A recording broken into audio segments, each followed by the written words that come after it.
Homes are using more electricity at home during these unusual times. That will undoubtedly mean higher power bills, and this coming at a time when many are losing work hours and even paychecks. Now, APS has already announced a temporary suspension on shutoffs. Team 12's Joe Dana has a look at whether homeowners will be able to see any relief from electricity costs. The state's largest power company, APS, says they are being proactive to help consumers who are facing financial hardship.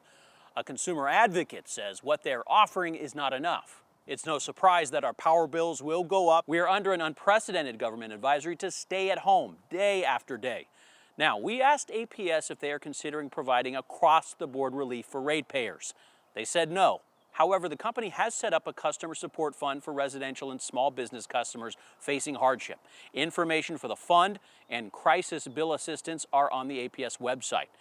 Customers worried about their bills also have the option to change their service plan to one that might better fit their changing lifestyle. Customer advocate Abhay Padgaonkar isn't satisfied and says APS is falling short to help its captive customers during tough times. Hundreds of thousands of people cannot call a customer relief fund.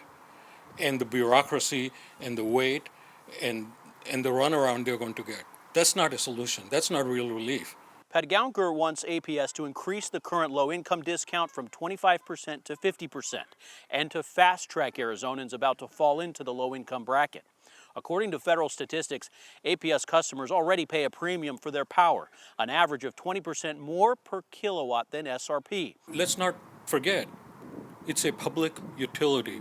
It needs to serve the public, and when the public is in trouble, the utility needs to provide real relief in the form of lower bills. I spoke to the Corporation Commission's chair, Bob Burns, about APS. He plans to meet with the company tomorrow at a regularly scheduled hearing, but Burns gave no inclination that the commission will ask APS to do more than it is currently offering to customers. Joe Dana, 12 News.